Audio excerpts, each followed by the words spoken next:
On this episode of Narcissist Apocalypse Q&A, we discuss the abuse tactics of the fictional film Pretty Woman 2.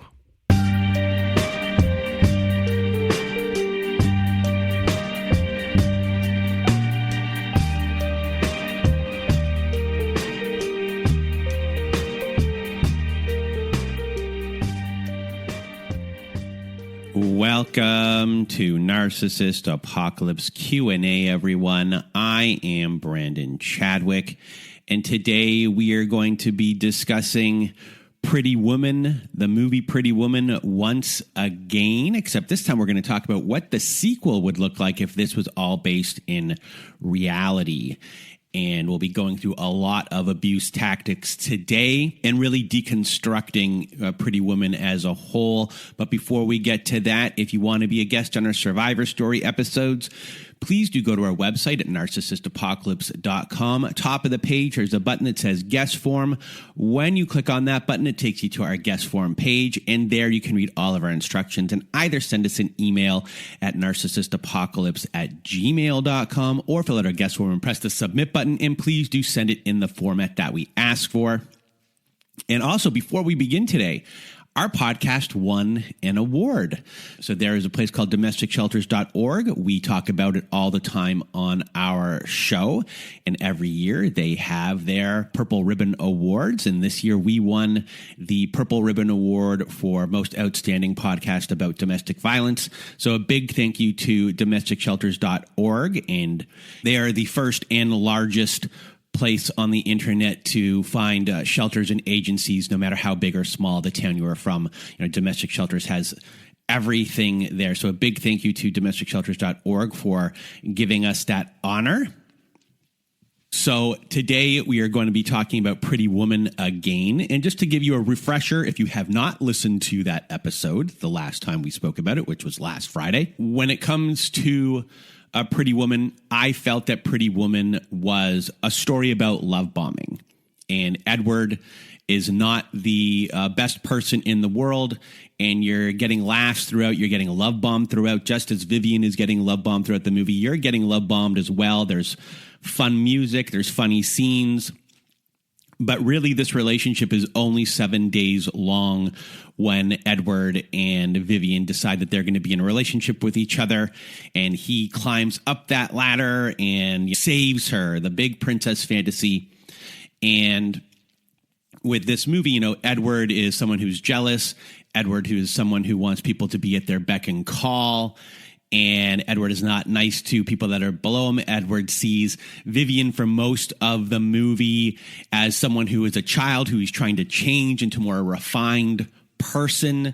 And Edward uses low blows when it comes to arguments. And Edward as well, in one of these arguments, Edward states that when he says it's over, it's over.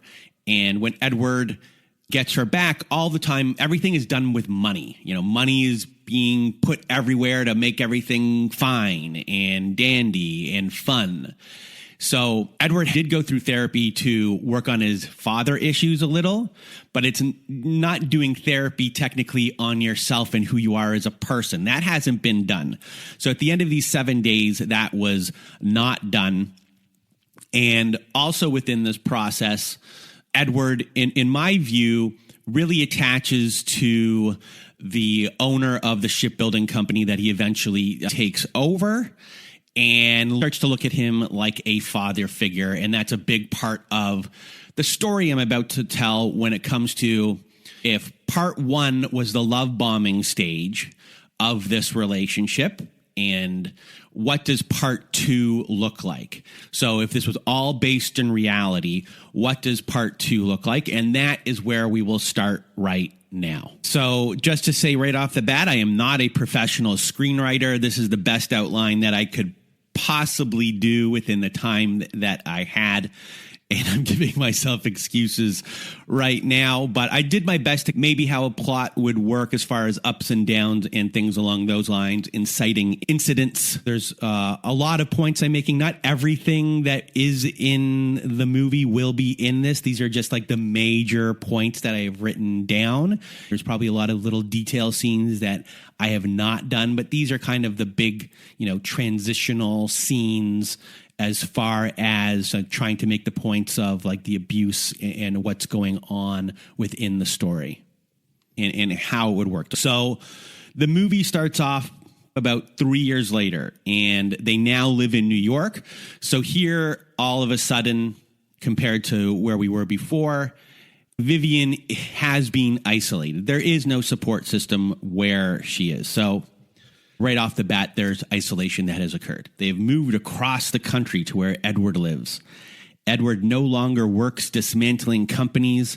He now is the CEO of the shipbuilding company. He's growing this business to make Morse Sr. proud, and Morse Sr. was in the previous movie. He was the older gentleman that Edward began to see as a father figure that he never had, and he has transferred the need for approval and striving to get Morse to approve of him and to please him. And he gets positive reinforcement from that.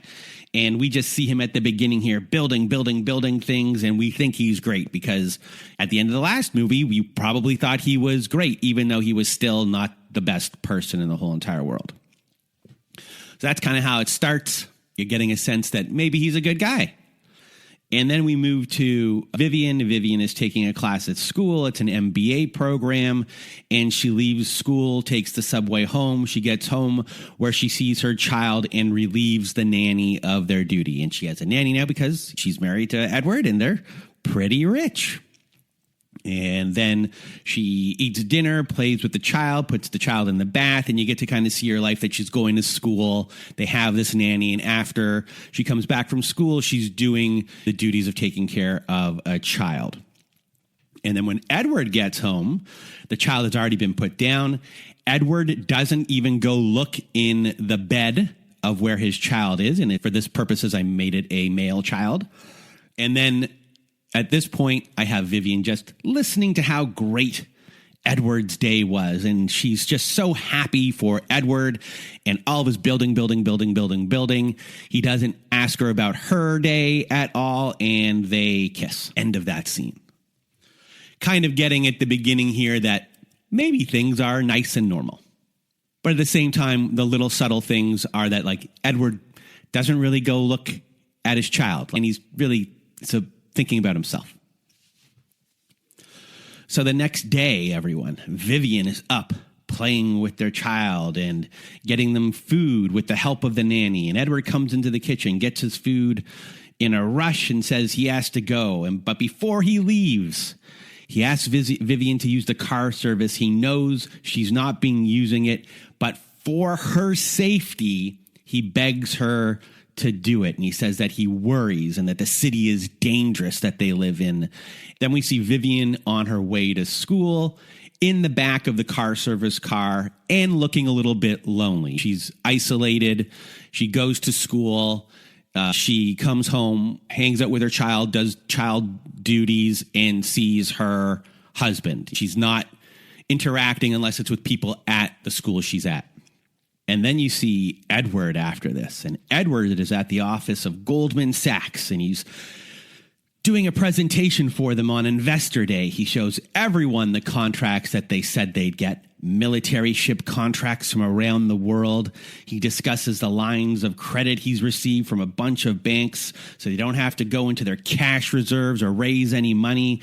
They're working on securing contracts for more military ships to sell to all of these different countries from around the world. It doesn't matter what country they are or who they're going to. The warships are being sold here, there, and everywhere. And everyone on Wall Street is super happy because this company is making money. Edward feels good about himself, and he knows that he's making Morse Sr. proud. But you're looking at him in this case as Edward's doing great, but he's doing it to get this approval. Before, he was doing everything in dismantling things, and that dismantling from the previous movie was explained in the sense of doing something against his father. So there's a motivation in that. And now here's this motivation where he's doing it for this father figure in this movie, this person that he's put in place of his dad. And that is what is now driving him more than anything. So it is this core wound that's still running him. So after this, Vivian is in class. And after she has group work with a few people, 2 women and 1 man, and she's a respected member of the group. You see them kind of going back and forth on their project and what they're doing. And then they all leave the campus building at the same time and part ways. They ask if she wants to go get some drinks, and she says that she can't. She has to have dinner with Edward and Edward's associates, and she's picked up by the car service that's already there waiting for her. And then Vivian ends up at a restaurant where Edward is entertaining Morse Sr. and the grandson of Morse Sr. And Edward pulls her away from the table and discusses how she was dressed. And Vivian says that when you told me earlier, it was the most spontaneous thing in a while, and I forgot to take a change of clothes when I left. And they argue about it a little, but Edward's annoyed and says some bad things about her MBA program. He then apologizes, and he just says, I need you here. I need you here.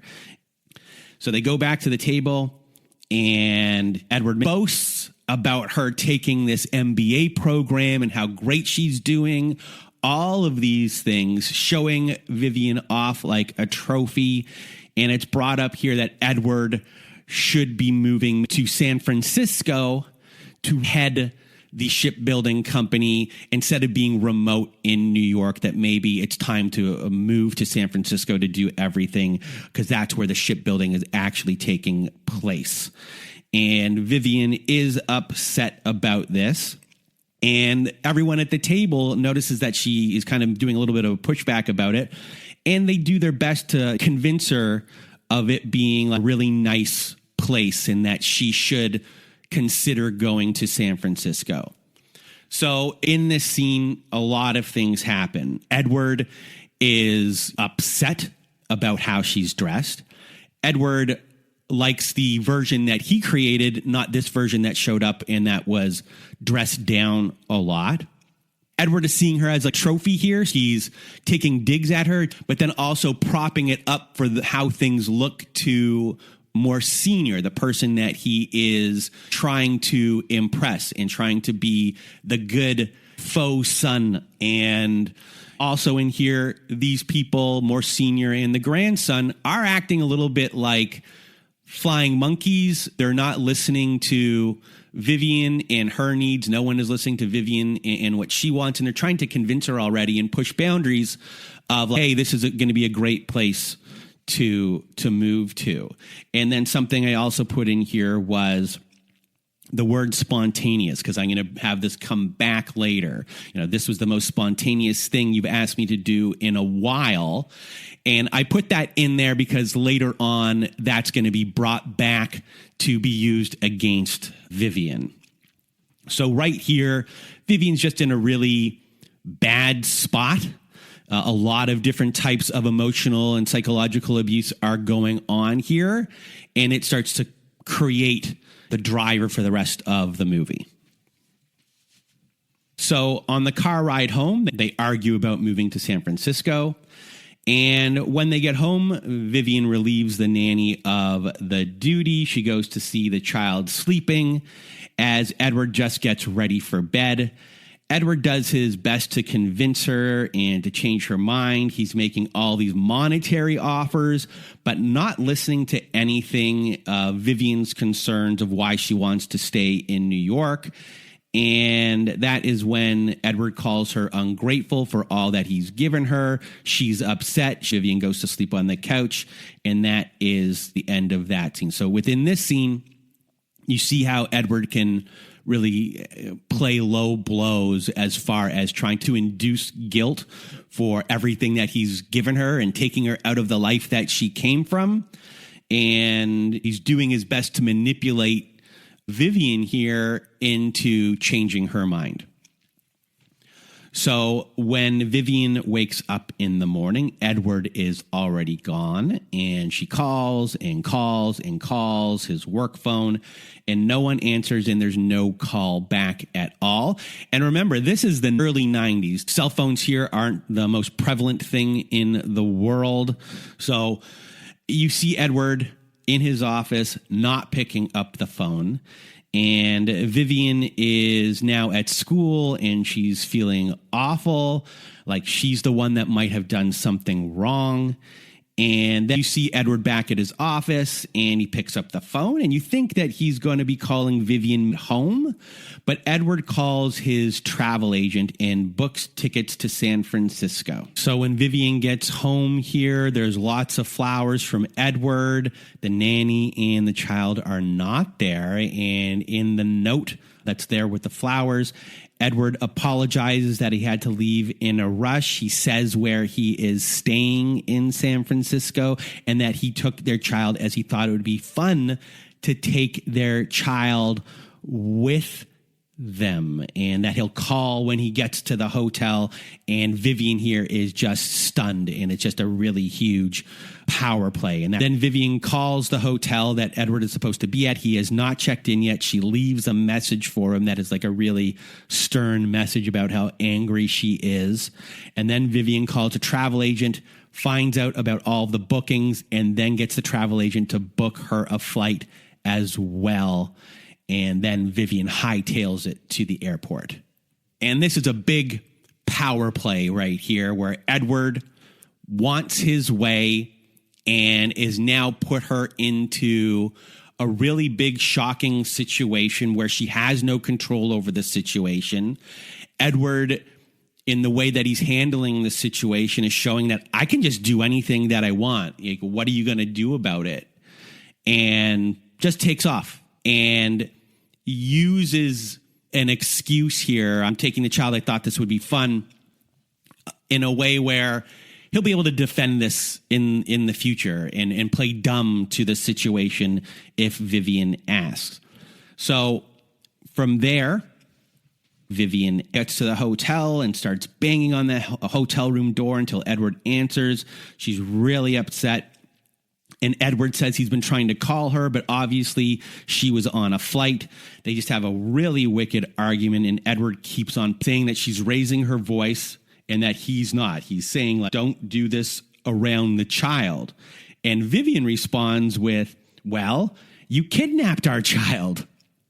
And Edward says, no, I was calling you to notify you where we were on the answering machine. And if you listen to the answering machine when you get home, you'll see that I was leaving you all of this information. And then he says, I was being spontaneous. Didn't you tell me to be more spontaneous? So here we get a lie that is wrapped up in a truth. And Vivian will then state, yes, but, and then he says, yes, but what? Isn't that what you said? I was just taking your advice. And then there's just a standstill and a quiet. Vivian doesn't know how to respond to this at all. And Edward has really flipped things around on her here, where he knows he's done this thing that isn't right. He knows he took the child when he shouldn't have taken the child. And he's really flipped it around using this spontaneous thing and saying where he has gone to try and make her aware more of what's actually happened.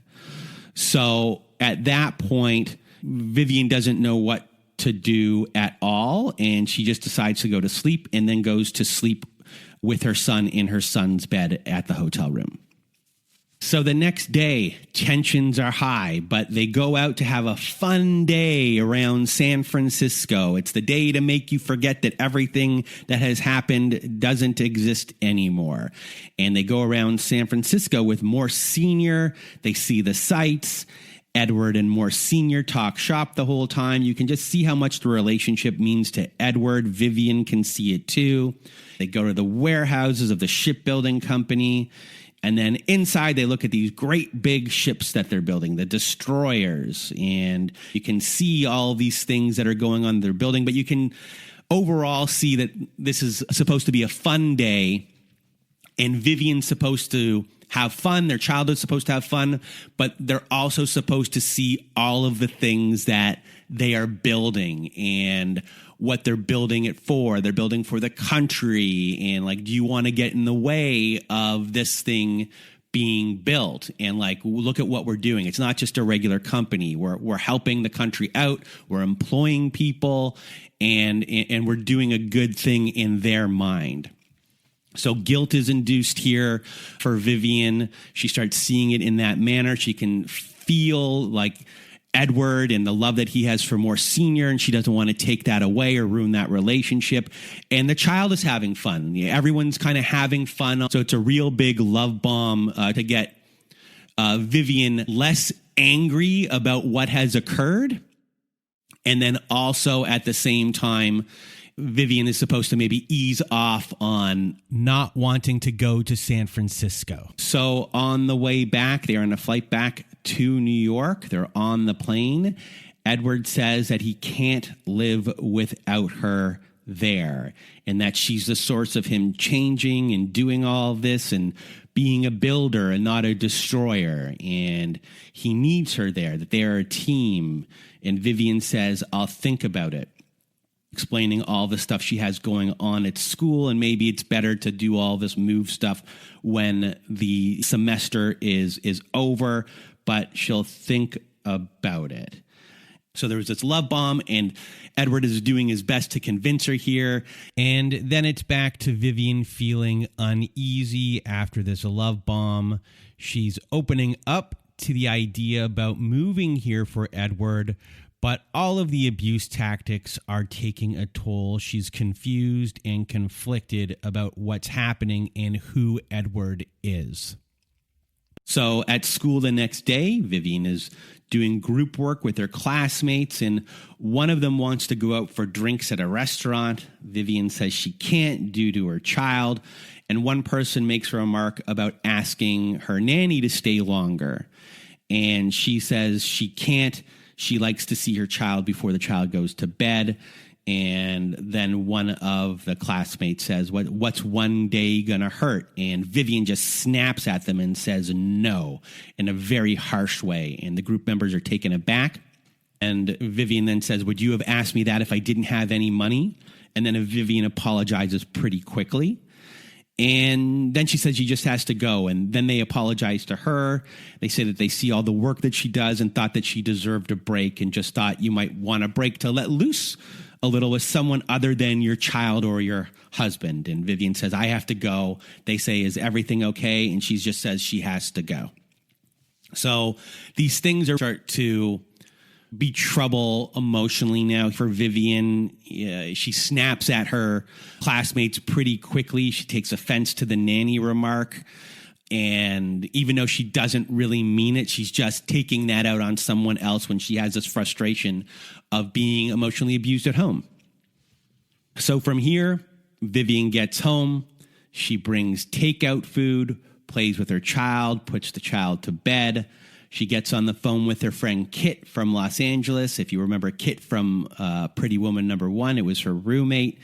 And they're just shooting the breeze, and they're reminiscing about old times and having fun, eating takeout food. And Edward comes home, and he's not in a good mood at all.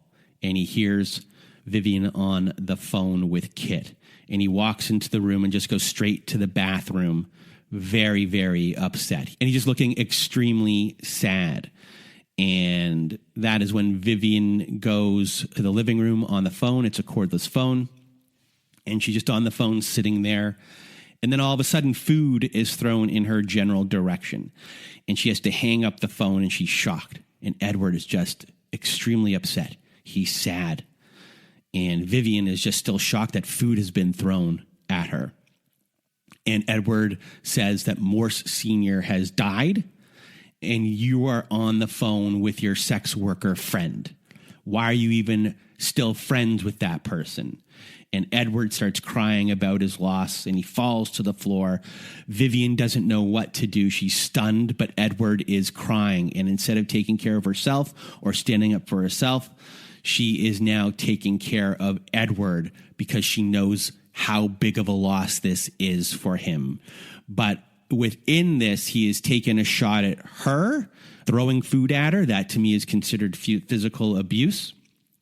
And he takes a shot at who she is talking to, thinking that her friend is less than and that she should be above her by this time as well. And he uses a real situation here to get away with these things as if she's a mind reader as well. You didn't know that Morse Sr. had died, and he's blaming her for not taking care of his needs before he even expressed what they were. And now he wants Vivian to take care of him, and that's what she's doing. And there's just so many different emotions here stirring through her because it's just a shocking situation as a whole. So because Morse Sr. was originally from New York, the funeral does take place in New York. And at the funeral, Morse's grandson is giving the eulogy. Edward is very upset. They talk with everyone after. Vivian is there for Edward. And Morse's grandson talks after the ceremony and gives a congratulations to Vivian for buying a home in San Francisco. And we find out right here that Edward already bought a home, and he did it without telling Vivian at all. She doesn't say anything because they are at a funeral and it's not about her on this day. So she eats everything up, even though this giant decision has already been made without her. And you can see right here that within this situation, it's hard to speak up because this person has died, this person that he looked up to and loved and wanted their approval so bad. And she knows this. And it's hard to do something or say something. And Vivian doesn't really know what to do. When is too soon to bring it up? She's mad, but she's really in a no-win situation here. So she sits on it. She just wants to feel good. It's been so much lately. And then we see a bunch of scenes of good times of Edward being nice to her, giving her presents, and Vivian taking care of Edward. However, a week later, after Vivian leaves her group meeting with her group partners, they walk her to her car, one of them being a male. And when Vivian gets home for her regular routine, eventually Edward gets home and he makes a comment about the guy. His jealousy shows, and she says, "The car service is for my safety." Huh.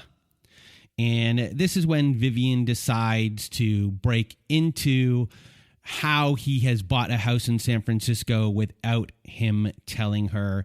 And he says that she did agree to it, which is gaslighting.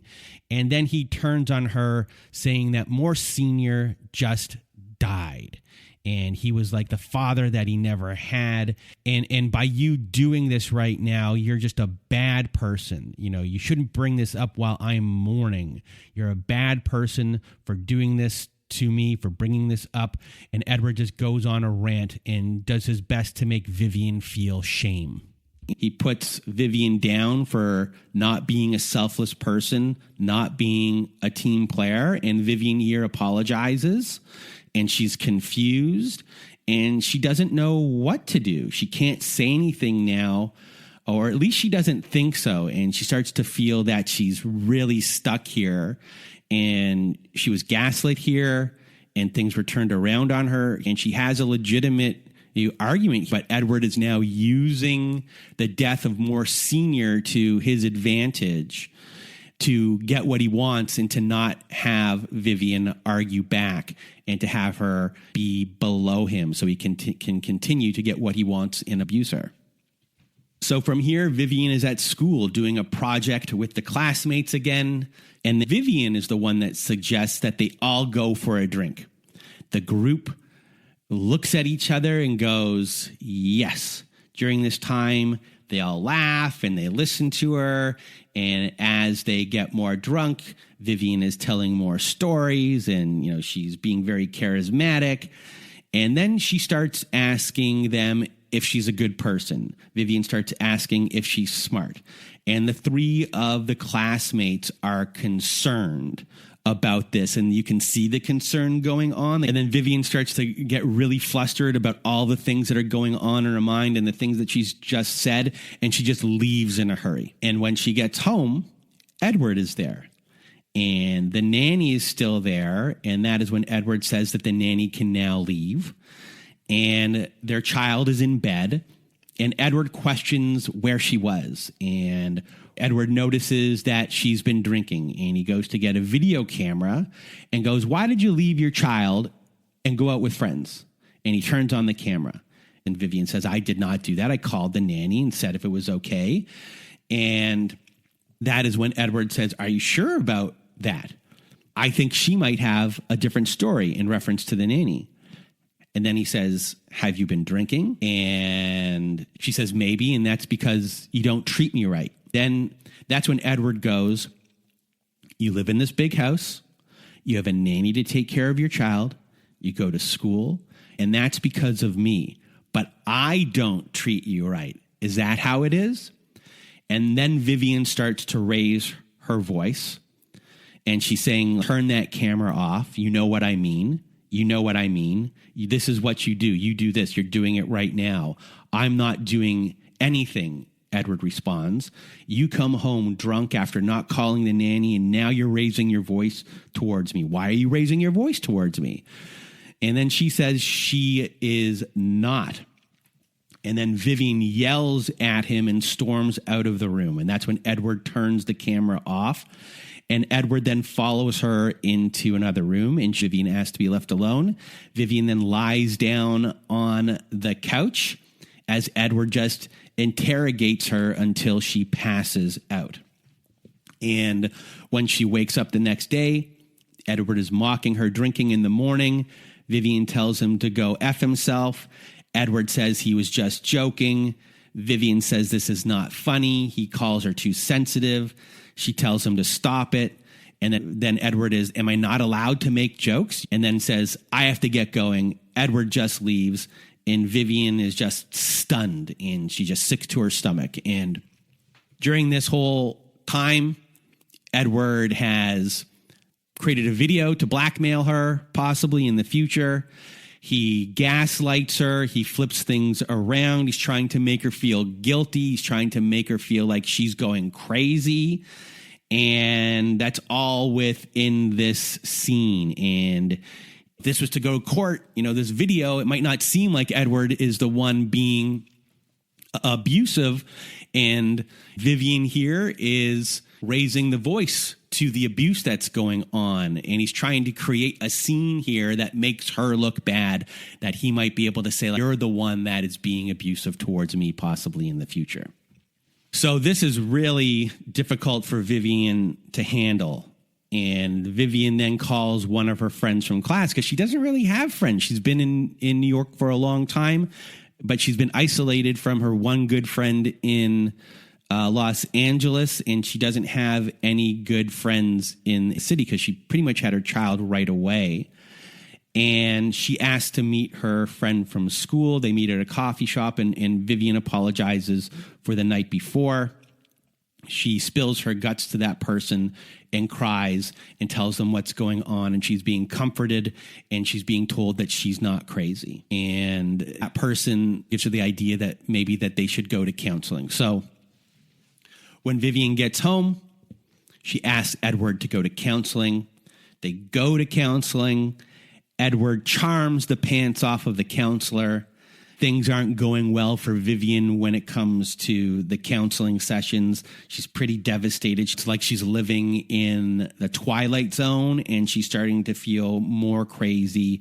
And she's being told how she must change to deal with all of these things. And now she's like really lost. She doesn't know what to do. She's gone to get help. The help hasn't worked here. And to try and get her bearings straight from there, Vivian is now on the phone in secret with Kit, her friend from Los Angeles. And Kit is psyching her up and telling her that she's not crazy and that she has the strength to say no, and that if she needs to get a divorce, she should tell Edward that she wants a divorce. And she does like a really great job of building her up for who she is, her character, everything about her, and that she can survive on her own, that she's going to be an MBA graduate soon. She can get any job that she wants, and she'll be able to take care of her child on her own. And she feels great about this. Kit has done a really good job on psyching her friend up and getting her to this place that she'll tell Edward that she wants a divorce. So later that day, Edward comes home and Vivian tells Edward that she wants a divorce. And Edward can't believe what he's hearing and just goes on again. And I saved you from your life. You'll have an MBA because of me. You have a child. You have a nanny. You get to do whatever you want. You're ungrateful. They go back and forth.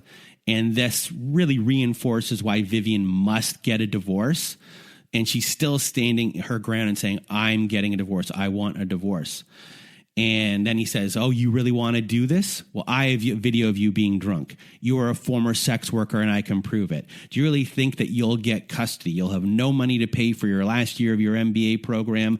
You'll have no money. What do you think the court will do? Do you think they'll give a child to you? And he does his best to instill fear in her in every single way.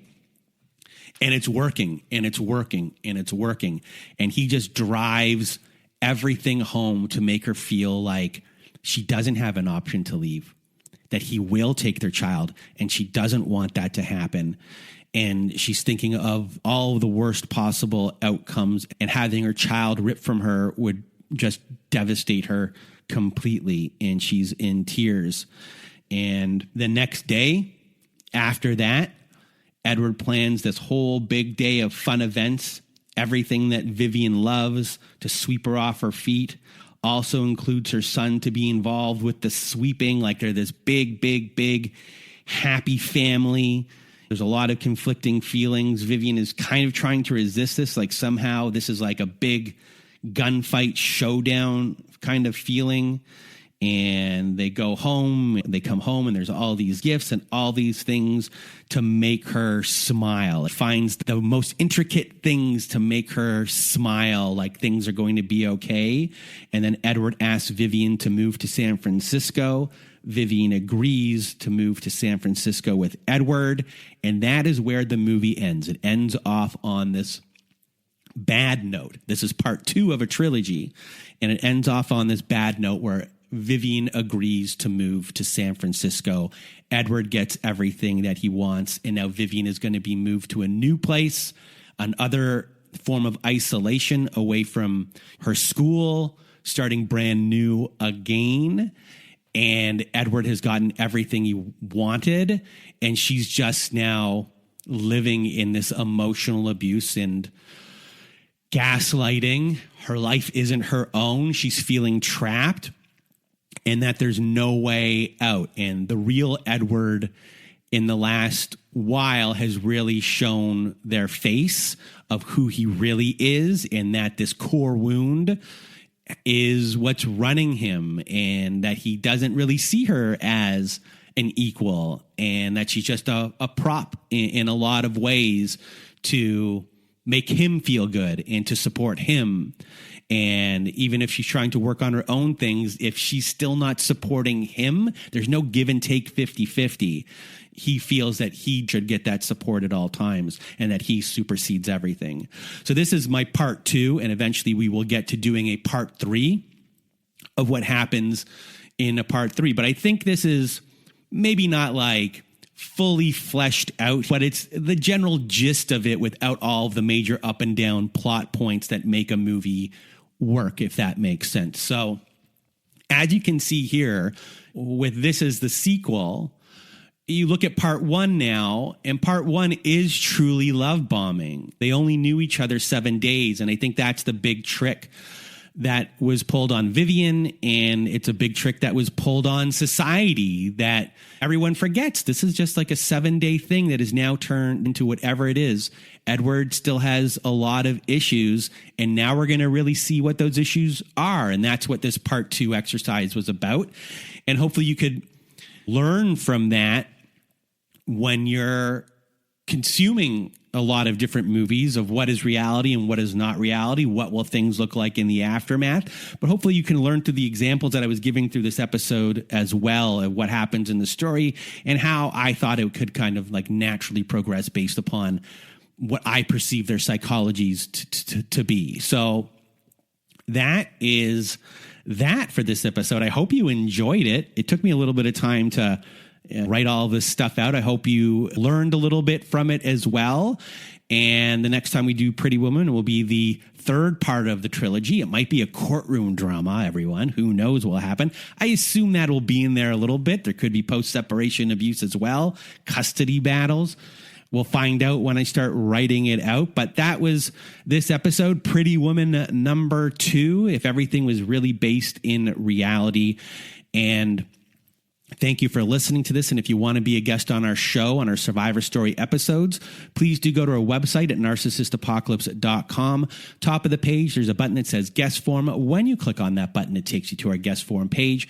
And there you can read all of our instructions and either send us an email at narcissistapocalypse@gmail.com or fill out our guest form and press the submit button. And please do send it in the format that we ask for.